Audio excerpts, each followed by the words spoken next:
As we look through the proposals, it's great fun for us when we, early in the year, go out there and solicit academics. What do you want to do on this broad general topic? And maybe you're not aware of this, but as we read your proposal, it was just kind of a universal wow from the WME team. It's just not only a really good fit with the conference itself, but pretty ambitious. And so I'm interested to see what's been coming of it for these last few months. So, Ram, they're all yours. Thanks, Peter. I think the expectations are set pretty high, but I want to warn you, I didn't meet them, maybe not in a fraction of them. Like what we're trying to do is, like, of course, this is an ongoing work, and we are still in the preliminary stages, and a lot more work needs to be done. So in that sense, like, please treat this as a work in progress, very much so, and I would like, in fact, like, solicit like your comments, which will help make this work like much better. So I'm Ram, and at SUNY Buffalo. Now, like I said, like, I mean, I don't have much results, but what I will lack in results, I'll try to make up for in motivation. And to give an example, like, what I had been through to come to this conference, I guess this is what, and these are shots of I drove down from Buffalo. These are some of the screenshots. So in our case, what this multi-channel environment means is like, the purchase of consumers at the physical stores as well as online. And those two are the main modes of like distribution of products for our data provider. These are some of the ways in which marketers are approaching consumers.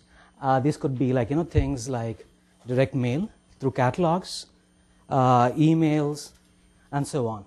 And not only that, like the mix itself is broadening in the sense we have like both the digital media as well as the traditional mass media like televisions, radios, and so on. And once again, to repeat, like, retailers are increasingly using both offline media to influence their online sales and vice versa. In spite of all this, certain in-store activities are still very important. Especially for our data provider, but from my talking to other kinds of retailers, these in-store activities, of course, which include things like price promotions, displays, shelf talk, are still very important in spite of like all this like digital media and stuff like that. So now, what marketers need to do is, of course, not just care about sales or like in one category, but across categories and how they can cross-sell and stuff like that. Now, what we're trying to do, once again, like in just recap, is understand the impact of both these emerging media as well as traditional media on consumer behavior in a multi-channel context. We try to do this for multiple categories, and we also try to use or see the impact of both the traditional as well as emerging media. So we try to have like a joint category incidence and quantity model, and by allowing multiple purchases in for these categories, and also trying to capture the differential impact of both communication and marketing mix elements on category incidence and quantity. Now, the context of a setting is this category of like wine and spirits. Now, these two are very distinct categories, at least for the retailer, because the way they communicate to consumers for these two actually is quite different.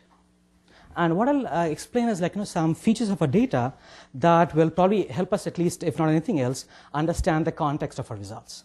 Now, in the state of New York, these wine, very generally speaking, like wine and liquor products, wine, spirits, and liquor, can be only sold in certain specially licensed, privately owned stores.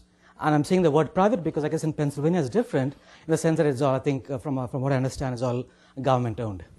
In our case, like they're still private, but these stores can only sell like wine and liquor pretty much.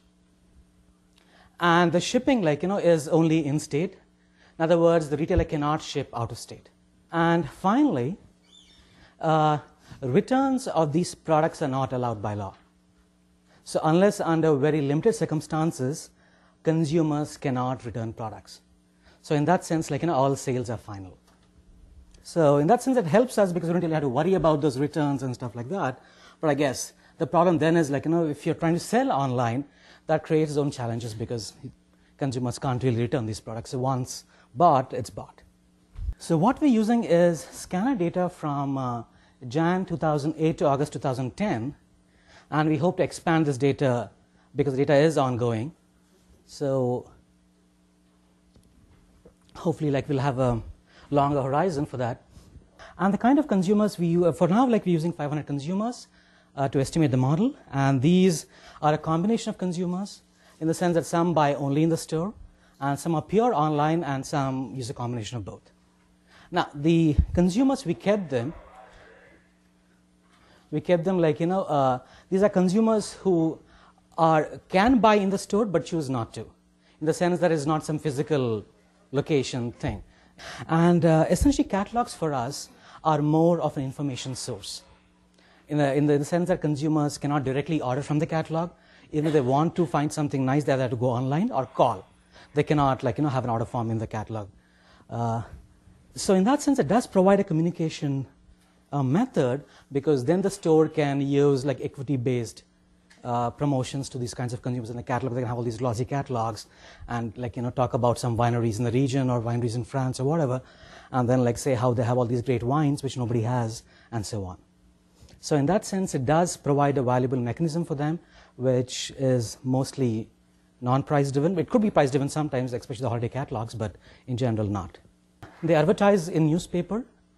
Once again, it's a combination of both priced and non-priced advertising that happens in newspaper. And television and radio ads. They also run those. And in the emerging media, they send out emails to consumers. And so, I'll tell you what the frequency of these emails is. Now, in other words, consumers get emails from the store, and these emails can also be they could be price-based, non-price-based, depending upon the season, depending upon the context.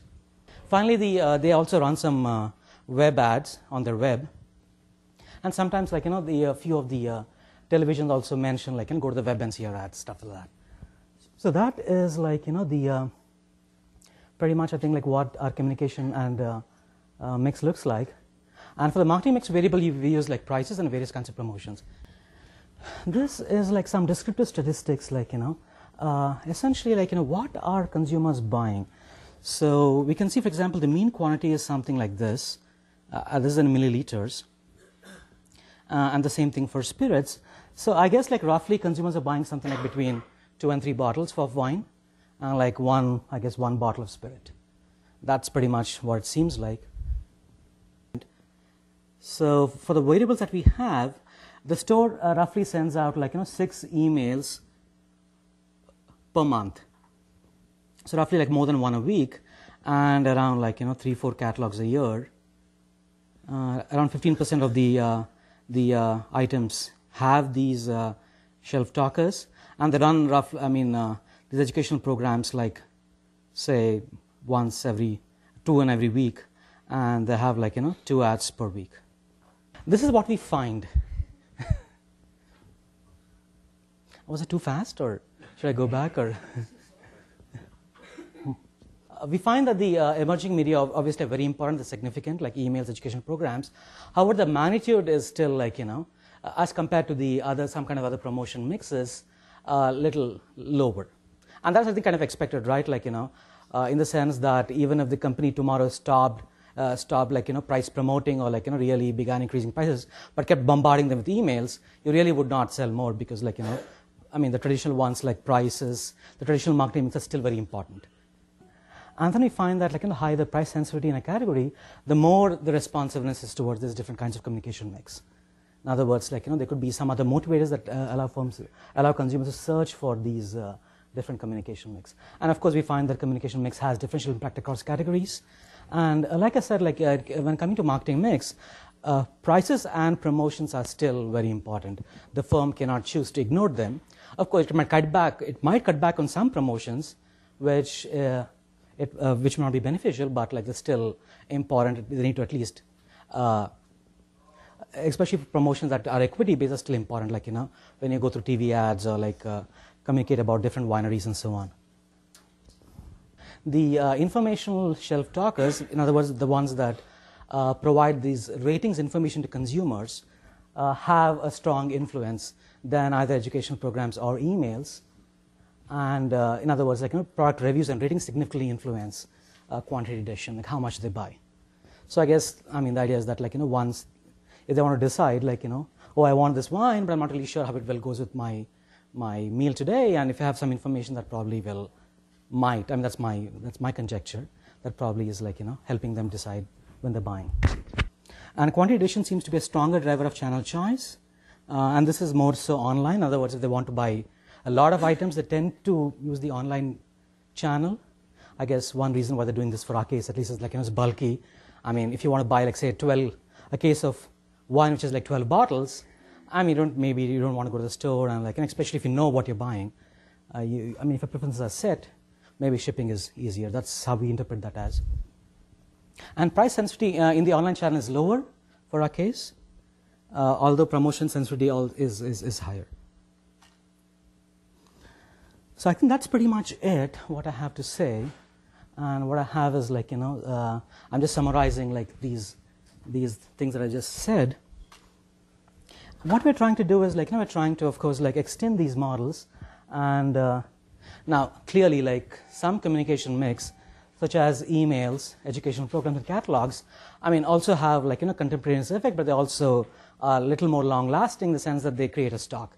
So we need to account for those as well. Like, in other words, like, they're kind of advertising, so they obviously create a stock, and the stock can dissipate over time, so we need to account for that as well, which we've not done, and we will try to do that in the future.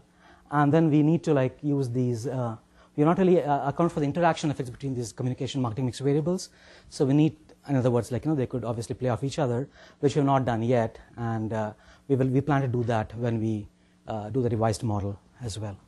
So that is pretty much where we are. So apart from that, like, we thank MSI and WIMI for the research support. So what we're doing right now is, like, we have this database of consumers, and fortunately we can survey the same consumers. So we are actually trying to survey the same consumers right now. So in fact, like, we've got the survey, and then we got the clearance from the local authorities, IRB or whatever. And we're, I think, about to mail the surveys. And someone told me, like, in Buffalo, the best time to mail out surveys is January and February, when people have nothing to do. And that's what we're shooting for, like, send them out in January and February when they have nothing else to do but except fill out a surveys. Take this opportunity to thank Ram for his talk. Thank you. Thanks a lot.